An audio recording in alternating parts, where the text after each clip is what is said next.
Bismillah. Assalamualaikum warahmatullahi wabarakatuh. Alhamdulillah. Wassalatu wassalamu ala rasulillah. Segala puji dan puja kehadirat Allah subhanahu wa ta'ala, juga salawat dan taslim kepada Nabi besar Muhammad sallallahu alaihi wa sahbihi wasallam. Langsung saja kita melanjutkan pada buku kita tentang sifat wudu dan solat Nabi alaihi salatu wassalam, dan kita sudah membahas terakhir kemarin i'tidal, bangun dari ruku, sami Allahu liman hamidah, di halaman 44 ya. Dan sudah kita jelaskan dan sudah kita praktikkan juga kemarin bifadlillah, yaitu kalau orang bilang sami Allahu liman hamidah, maka seluruh jari-jarinya, telapak tangannya kembali seperti awal takbiratul ihram. Kemudian boleh dua cara, mengembalikan ke dada atau meletakkan ke samping kiri kanan, paha kanan dan kiri. Karena ini kembali kepada sebuah riwayat yang sama, walaupun khilaf di antara ulama bahwasanya Nabi SAW pada saat bangun dari rukuknya, maka seluruh anggota tubuh beliau kembali seperti semula. Makna kembali semula adalah pendapat pertama mengatakan setelah takbir maka diletakkan di dada. Dan pendapat kedua mengatakan sebelum takbir maka diletakkan di sebelah kiri kanan paha. Dan kita lanjutkan poin nomor 14, masalah membaca takbir dan turun sujud. Kemudian membaca takbir dan turun sujud, sebagaimana footnote nomor 24 HR atau hadis riwayat Abu Ya'la dan Ibnu Khuzaimah, dan disahihkan oleh Syekh Albani dalam Sifatus Salatin Nabi sallallahu alaihi wasallam. Mengangkat tangan ketika akan turun sujud tidak diriwayatkan dari Nabi sallallahu alaihi wasallam. Jadi maksudnya sami Allahu liman hamidah, pada saat mau sujud langsung saja sujud, walaupun kita bilang Allahu Akbar, jadi nggak usah angkat tangan lagi. Bahkan Ibnu Umar radhiyallahu anhu berkata, Nabi tidak melakukan yang sedemikian itu atau mengangkat tangan ketika akan sujud. Padahal bisa saja beliau melakukannya sekali atau dua kali untuk menjelaskan kebolehan mengangkat tangan ketika akan sujud. Namun tidak ada riwayat yang menerangkan bahwa beliau melakukannya. Ini disebutkan di footnote nomor 25, Syekh Albani menyebutkan dalam Sifatu Salatin Nabi sallallahu alaihi wasallam bahwasanya beliau menyebutkan dalil bahwa Nabi SAW pernah melakukan itu. Turun untuk sujud. Ada dua gambar, gambar 15 dan gambar 14. Ini sudah saya praktikin kemarin. Boleh lutut dulu, baru kemudian telapak tangan. Boleh juga telapak tangan dulu, baru lutut. Tapi perhatikan gambar nomor 15. Kalaupun kita mau turun telapak tangan dulu, tidak boleh, bokongnya ke belakang. Seperti unta kalau mau turun. Biasanya diturunkan kaki depannya, bagian belakangnya naik. Maka caranya seperti gambar nomor 15. Telapak tangan disentuhkan di tanah, baru lututnya kesentuh. Dan sudah kita praktikin masalah ini tentu kemarin. Dikatakan apabila turun sujud, beliau SAW mendahulukan kedua lututnya sebelum kedua tangannya. Namun dalam keterangan lain, dibolehkan tangan dulu atau lutut dahulu. Ini sebagaimana dilihat gambar 14 dan 15. Lalu beliau sujud dengan 7 anggota badannya, yakni wajah, masuk dalamnya hidung dan dahi, kedua tangan, kedua lutut dan ujung-ujung jari kedua telapak kaki. Beliau memantapkan atau menekankan dahi dan hidungnya ke bumi tempat sujud. Footnote nomor 26 HR atau hadits riwayat Abu Daud dan At-Tirmidzi, dan Tirmidzi mensahihkannya. Ini sudah saya bilang kemarin, jadi jangan alasan hidungnya pesek lalu kemudian tidak menyentuhkan di tempat sujud, nggak boleh. Semua tetap harus kena, karena ini perintah langsung dari Allah Subhanahu wa taala. 7 anggota tubuh menyentuh. Saya pernah temukan orang sholat begitu. Jadi dahinya yang disentuhkan sambil ditungikkan kepalanya sehingga hidung tidak kena. Ini melanggar. Ya. Dan kita tahu sujud adalah bagian daripada hal yang wajib. Ya. Tanpa sujud tidak sah sholatnya. Beliau mengangkat kedua hastanya menjauh dari lantai. Siku jauh dari lantai. Tidak seperti anjing duduk ya. Beliau pun merenggangkan kedua lengan atasnya dari lambungnya. Ya, jadi jauh dari tulang rusuk, jauh juga dari paha.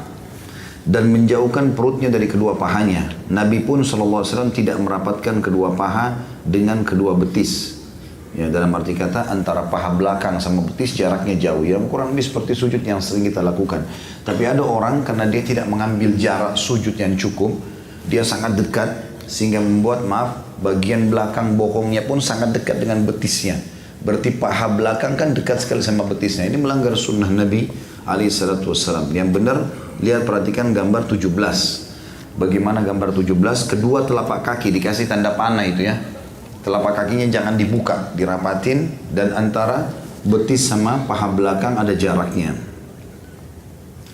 Ini semua sebagaimana sudah disebutkan tadi dalam riwayat Abu Daud dan Tirmidzi. Kemudian dikatakan lanjutannya, paragraf setelah gambar itu 16 dan 17, beliau mengangkat kedua hastanya menjauh dari lantai, beliau pun merenggangkan kedua lengan atas dari lambungnya. Ya, sampai sini nomor 27 hadis riwayat Abu Daud dan disahihkan oleh Syekh Albani. Dan menjauhkan perutnya dari kedua pahanya. Nabi pun SAW tidak merapatkan kedua paha dengan kedua betisnya. Nabi SAW menegakkan kedua telapak kakinya seraya bertumpu pada keduanya. Footnote nomor 28 hadis riwayat Al-Baihaqi dan disahihkan juga oleh Syekh Albani dalam Sifatus Salatin Nabi. Tentu Sifatus Salatin Nabi nama buku beliau ya. Terjemahannya sifat salatnya Nabi gitu. Ada terjemahan bahasa Indonesianya. Lalu jari jemari kedua kakinya beliau hadapkan ke arah kiblat. Maksudnya jari-jari kaki itu ditekuk ya. Tidak berdiri, ditekuk, dihadapkan seperti sujud juga. Dan ini diambil dari hadis Bukhari, pun nomor 29 HR hadis riwayat Al-Bukhari. Dengan menempelkan bagian dalam jari jemari kaki ke bumi. Bisa diperhatikan gambar nomor 17, kembali gambar sebelah. Perhatikan jari-jarinya di foto itu, dilipat ya, atau ditekan. Beliau SAW bertumpu pada kedua telapak tangan yang dibentangkan di atas tanah, tidak dikepalkan. Dan jari jemari tangannya dirapatkan, tidak direnggangkan. Mirip seperti takbiratul ihram, di sujud pun gitu diletakkan. Kedua telapak tangan itu, beliau SAW hadapkan ke arah kiblat. Beliau letakkan keduanya di atas bumi sejajar dengan bahu atau kedua bahunya. Footnote nomor 30, hadis riwayat Tirmidzi dan disahihkan atau ia mensahihkannya. Atau setentang dengan dahi. Atau sejajar dengan kedua daun telinga. Footnote nomor 31, hadis riwayat Abu Daud dan An-Nasai dan disahihkan oleh Syekh Albani dalam buku beliau Sifatus Salatin Nabi. Ketiga cara ini termasuk sunnah atau dicontohkan Nabi SAW. Nabi SAW melarang orang yang membentangkan atau menghamparkan kedua hastanya menempel di bumi atau tempat sujud seperti yang biasa dilakukan anjing. Footnote nomor 32 muttafaqun alaih riwayat Bukhari Muslim. Yang dimaksud sini adalah ini, gambar 18. Sikunya kesentuh ke tanah. Sikunya juga dekat dengan paha. Ini termasuk yang dilarang oleh Nabi SAW. Kemudian bacaan ketika sujud. Dalam sujud beliau membaca Subhana Rabbiyal A'la, Maha Suci Rabbku yang Maha Tinggi 3 kali. Footnote nomor 33 hadis riwayat Ahmad dan Ibnu Khuzaimah. Ini semua sudah kita pelajari dalam buku kita yang sebelumnya ya, kumpulan doa. Subhanakallahumma rabbana wa bihamdika Allahumma ighfirli. Maha Suci Engkau ya Allah Rabb kami dan dengan memujimu ya Allah ampunilah aku. Footnote nomor 34 muttafaqun alaih atau Bukhari Muslim. Beliau pun membaca atau suka membaca Subuhun Kudusun Rabbul Malaikati Warruh. Maha suci engkau dan maha bersih dari apa yang disifatkan oleh orang-orang musyrik, Rabb para malaikat dan ruh atau Jibril. Footnote nomor 35 hadis riwayat Muslim.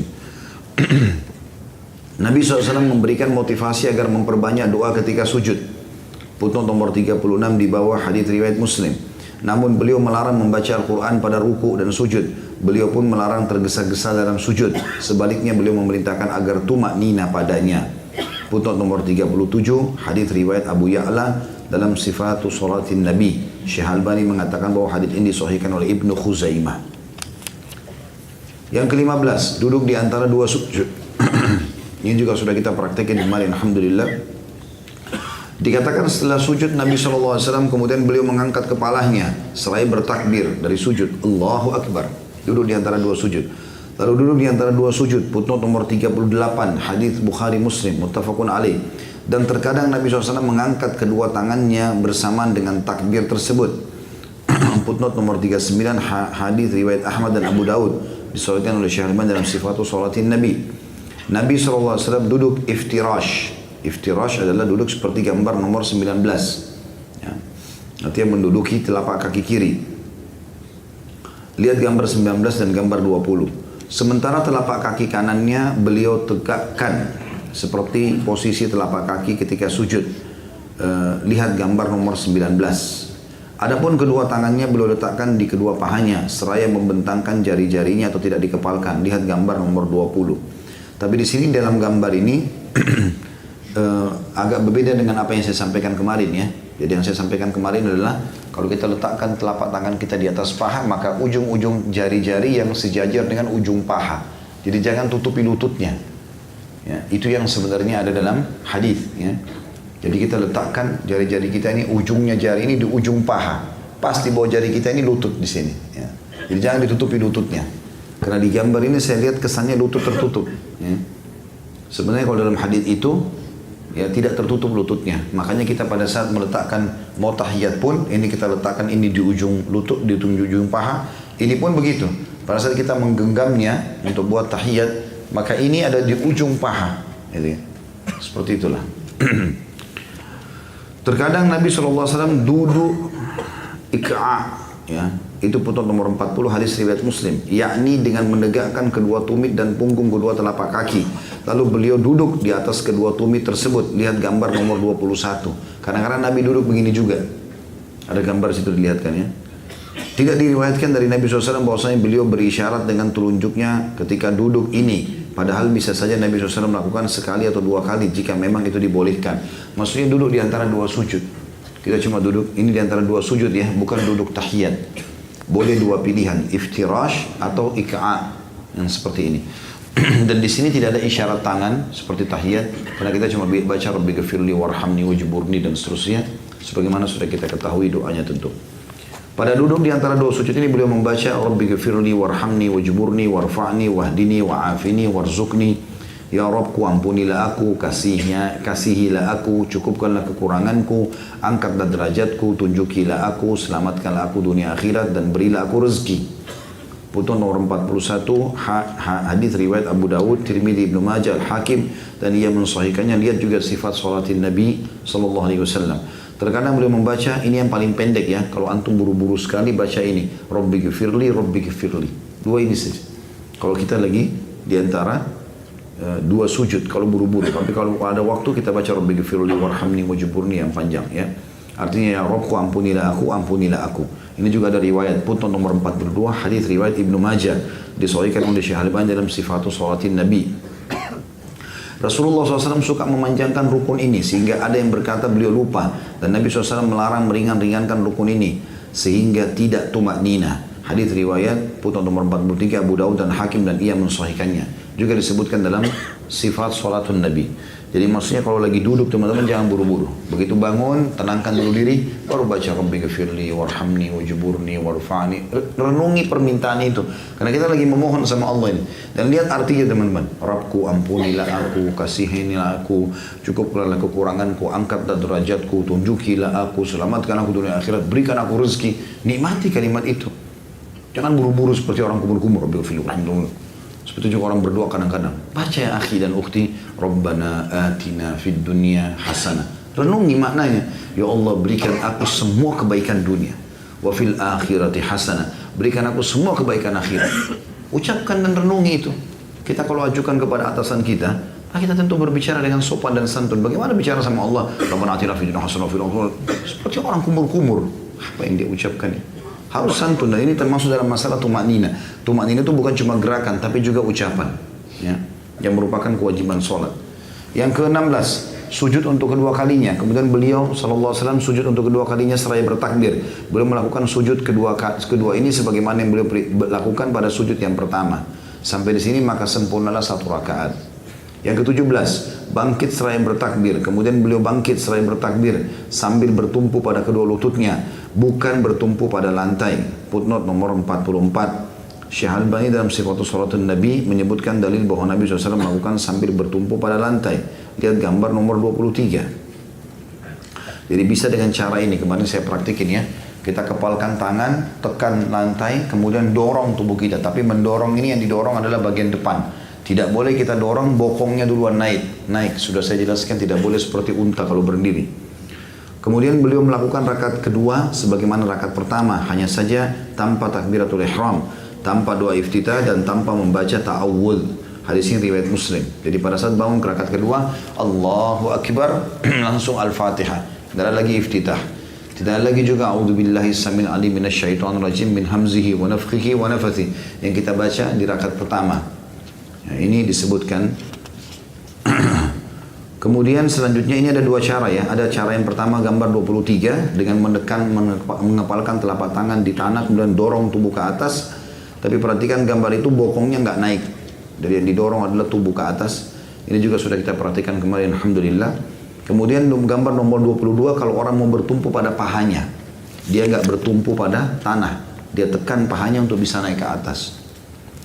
Kemudian dikatakan tidak ada riwayat yang menyebutkan bahwa Nabi SAW melakukan duduk istirahat setelah rakaat pertama atau setelah rakaat ketiga, kecuali di akhir hayat beliau SAW. Dan ini bisa saja terjadi. Pada masa itu ada berbagai penafsiran. Footnote nomor Bukhari 46 hadis riwayat Bukhari dan Abu Daud. Tapi ini saya sudah bahasakan kemarin ya. Kalau umumnya pendapat ulama menganjurkan agar duduk dulu baru berdiri ke rakaat selanjutnya. Ya. Walaupun cuma sebentar, sejenak. Pada rakaat kedua ini, beliau melakukan hal yang serupa dengan apa yang beliau lakukan pada rakaat pertama, hanya saja lebih ringkas. Footnote nomor 47 hadis riwayat Muslim dan Ahmad. Termasuk lebih ringkas ini teman-teman, kalau misalnya rakaat pertama antum baca 5 ayat, maka rakaat kedua 4 ayat. Lebih diringkas, lebih dipendekkan. Yang ke-18, duduk untuk tasyahud awal. Setelah rakaat kedua selesai, beliau duduk untuk tasyahud awal. Ini beliau lakukan jika sholat yang dikerjakan adalah sholat yang memiliki 2 tasyahud, yaitu seperti duhur, asar, maghrib, dan isya. Pada tasyahud awal ini beliau duduk iftirash, ya, duduk di atas telapak kaki kiri, seperti pada duduk di antara 2 sujud. Footnote nomor 48 hadis riwayat Bukhari. Kemudian beliau membaca tasyahud awal yakni at-tahiyyatu lillah wassalawatu wattayyibat. Assalamualaikum ayuhan nabi wa rahmatullahi wa barakatuh. Assalamu alayna wa ala ibadillahi salihin. Asyhadu an la ilaha illallah wa asyhadu anna Muhammadan abduhu wa rasul. Segala ucapan penghormatan hanya milik Allah dan demikian pula segala solat dan kebaikan. Semoga kesejahteraan terlimpah kepadamu wahai Nabi, juga rahmat Allah dan berkahnya. Semoga kesejahteraan tercurah pula kepada kami dan segenap hamba-hamba Allah yang saleh. Aku bersaksi bahwasanya tidak ada ilah yang berhak diibadahi dengan benar selain Allah, dan aku bersaksi bahwasanya Muhammad adalah hamba juga utusannya. Footnote nomor 49 hadis Bukhari Muslim atau muttafaqun alaih. Ada footnote juga nomor 50. Syekh Albani menjelaskan dalam sifatul salatin Nabi SAW bahwa disyariatkan juga membaca salawat untuk Nabi SAW pada tasyahud awal. Dan saya pribadi berpegang pada pendapat ini tentunya ya. Jadi tasyahud awal sama akhir dua-duanya ada salawatnya. Tidak cukup sampai syahadat. Bedanya tasyahud awal sama akhir adalah di doa. Setelah innaka hamidum majid, tasyahud awal tidak ada doa lagi. Tapi tasyahud akhir ada doa yang sudah kita pelajari, yang saya pernah bilang sekitar 23 doa. Kalau antum masih ingat, Allahu a'lam. Tapi sudah kita terjemahkan dan sudah kita pelajari di buku doa ya, yang kemarin yang kita bahas, dan kita akan kembali ke bahasan itu tentunya insya Allah.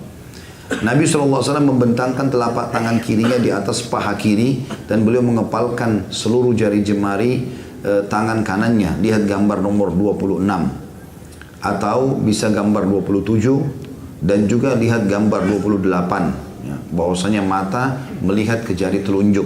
Jadi ada 2 cara ya, bisa kita mengepal ketiga jari kita ini dengan ibu jari digabung sehingga seperti mengepal ya, membuat kepalan seperti ini yang umum kita buat, atau mempertemukan antara ibu jari sama jari tengah seperti ini dibuat lingkaran ya. Dua-duanya bisa, lihat gambar 26 dan 27. Beliau berisyarat dengan telunjuknya ketika menyebut nama Allah Ta'ala dan ketika membaca 2 kalimat syahadat. Footnote nomor 51. Syekh Albani menjelaskan dalam sifatul salatun Nabi halaman 158 bahwa disunnahkan menggerak-gerakkan jari telunjuk terus-menerus sejak awal hingga akhir tasyahud. Juga pada tasyahud akhir sebelum salam. Yang saya bilang kemarin menggetarkan jari itu ya. Hadits riwayat Tirmidzi yang berbunyi kata Nabi SAW, gerakan jari di tasyahud lebih berat bagi iblis dari cambukan besi. Jadi ini digerakkan ya, kayak digetarkan, bukan dinaik turunkan dengan kencang, tapi dengan getar saja ya. Ini sunnah Nabi SAW. Itu Syekh Albani sebutkan tentang hadis itu. Kadang-kadang beliau melipat atau menggenggam jari manis dan kelingkingnya, lalu menyentuhkan ujung jari tengah dengan ujung ibu jari sehingga membentuk lingkaran. Kayak tadi saya bilang, jadi yang dipertemukan adalah ini jari tengah sama jari telunjuk, sehingga yang terlipat jadi kelingking sama jari manis ya, seperti inilah. Kemudian baru kita tahiyat ya, jari telunjuk naik. Beliau melarang duduk seperti anjing dengan meletakkan pantat ke lantai. Maaf, tadi ada footnote nomor dia Itu tadi yang berbentuk lingkaran tangan. Di tasyahud itu lihat gambar 2728, ada putung nomor 53. Di bawah mengarahkan pandangan ke jari telunjuk adalah hadis riwayat Muslim, Abu Awana dan Ibnu Khuzaimah. Lihat sifatus salatin Nabi. Beliau SAW melarang duduk seperti anjing dengan melekatkan pantat ke lantai sementara kedua betis ditegakkan dan kedua tangannya diletakkan di lantai. Ini duduk ik'a yang dilarang. Hadis nomor atau putung nomor 54, hadis riwayat At-Tayalisi, Ahmad dan Ibnu Abi Syaibah. Lihat juga sifatus salatin Nabi. Bedakan dengan duduk ik'a yang dibolehkan pada saat duduk di antara dua sujud. Masih ingat ik'a tadi ya? Dua telapak kaki diberdirikan lalu kita duduk di atasnya. Ini dibolehkan kalau antara dua sujud. Tapi di tahiyat tidak boleh. Rasulullah SAW meringankan dua tasyahud awal. Seakan-akan beliau duduk di atas batu yang panas atau tidak berlama-lama. Artinya tasyahud awal sama akhir bedanya. Tasyahud akhir diikuti dengan doa.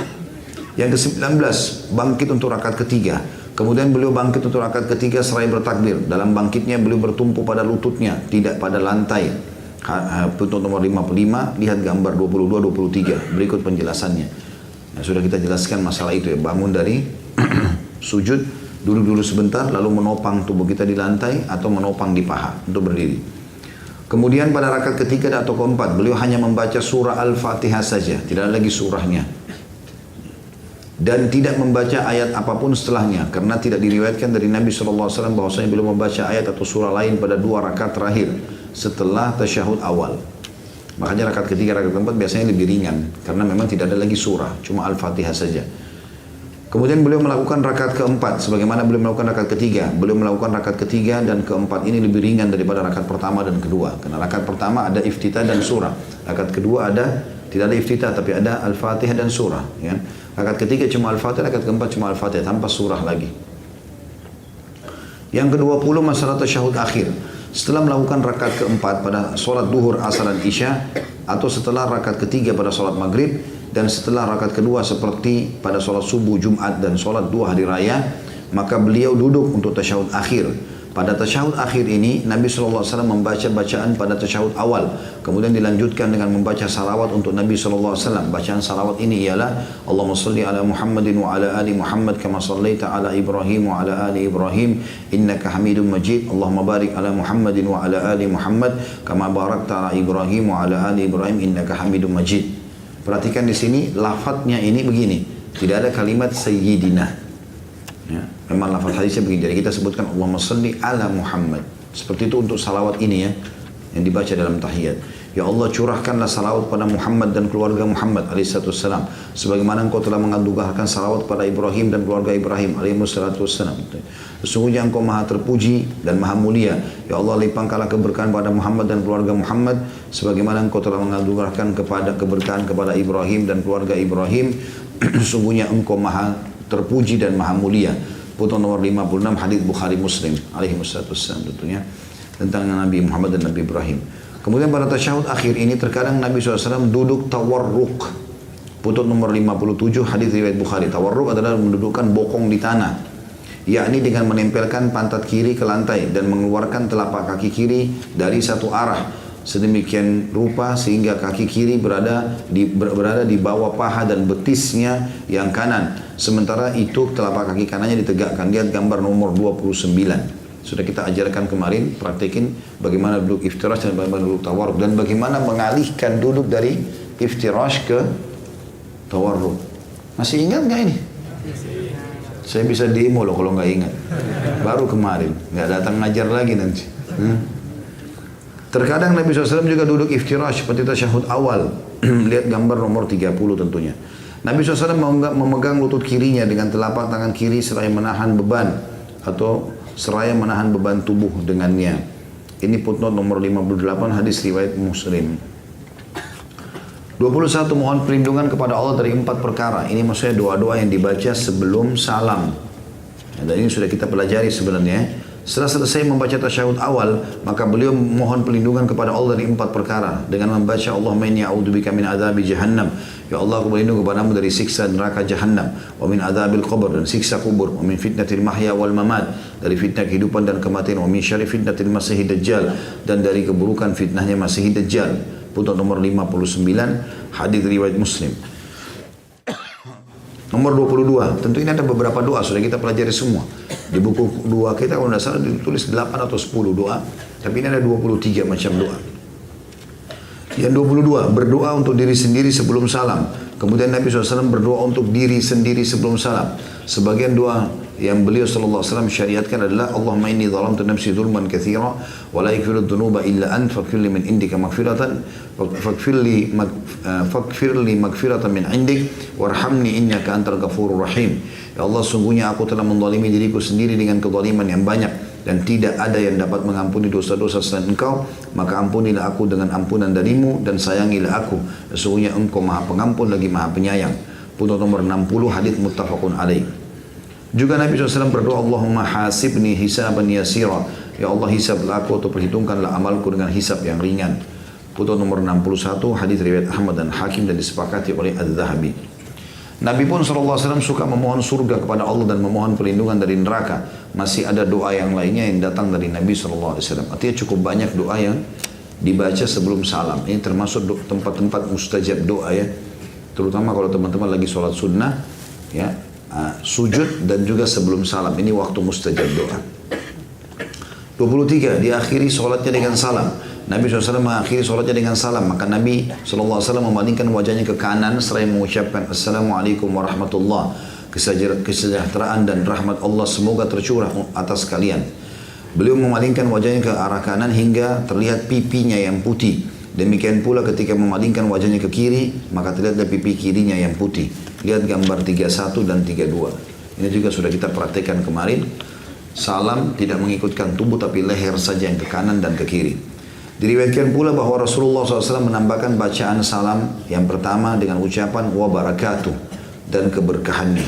Putnot nomor 62, hadis riwayat Abu Daud dan Ibnu Khuzaimah dengan sanad sahih. Artinya kita bisa membaca ya Assalamualaikum warahmatullah atau kita baca Assalamualaikum warahmatullahi wabarakatuh. Itu juga dengan balik ke kiri. Dengan begini tentu sudah selesai sholat ya. Tersisa sekarang bacaan-bacaan setelah sholat. Tapi ini insya Allah sudah kita bahas ya, bacaan sesudah sholat ini di buku kita kumpulan doa dan saya tidak mengulangi lagi tentunya. Sampai sini insya Allah kita anggap sudah selesai kita membahas buku ini, karena sisanya itu adalah tentang zikir setelah sholat dan juga ada bahasan disyariatkannya sholat-sholat sunnah sebelum dan sesudah sholat fardu.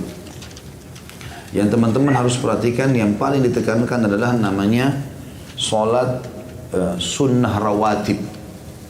Itu bisa dilihat setelah zikir habis sholat ini, kita langsung masuk ke halaman 73.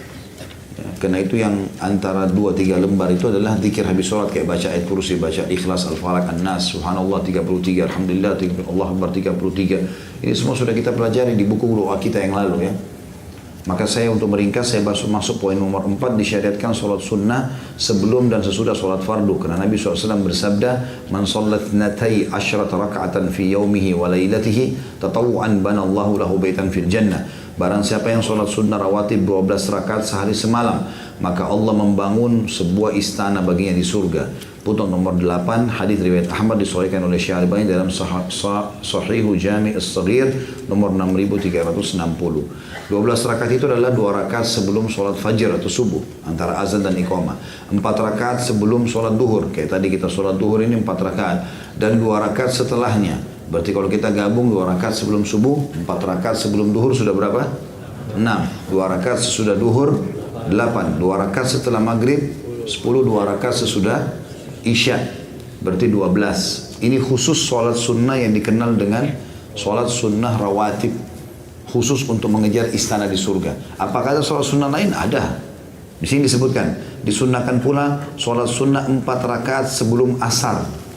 Itu ada hadisnya, ada putnot nomor 9. Ya, ini bisa dilihat dalam silsilah hadis sahih nomor 237. Hadisnya itu rahimallahu amri'in hafidha arba'a raka'atin qabla al-asr. Semoga Allah merahmati seorang hamba yang rutin menjaga 4 rakaat sebelum asar.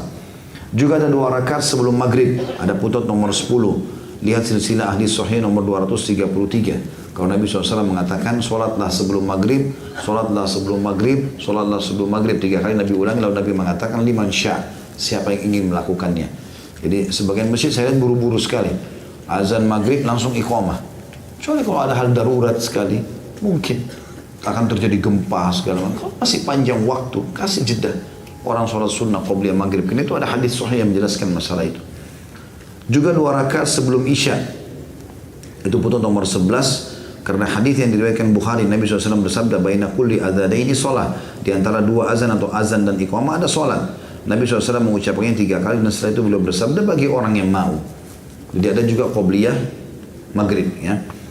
Ada juga qabliyah isya. Berarti ada tambahan dari 12 rakaat tadi. Tapi yang 12 itu khusus untuk dapat istana di surga. Yang mau tambah-tambahan pahala, ya tambah dengan rakaat-rakaat tadi kita sebutkan. Juga ada sebuah hadis yang tidak disebutkan di buku ini, yaitu hadis Nabi SAW, man hafidha arba'a raka'atin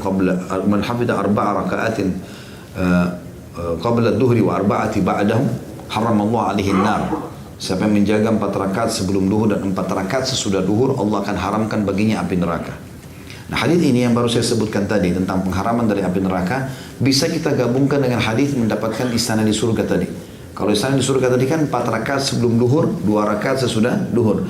Kalau kita tambah lagi 2 rakaat sudah duhur, kayak sebentar pada saat bubar Bapak Ibu Bapak sholat 4 rakaat dengan niat mendapatkan sunnah rawatib dan juga pengharaman dari api neraka, bisa mendapatkan keutamaan ini. Berarti kita tinggal tambah 2 rakaat ba'diyah duhur, kita akan dapat yang hadis tentang sunnah rawatib istana di surga dan juga dapat pengharaman dari api neraka.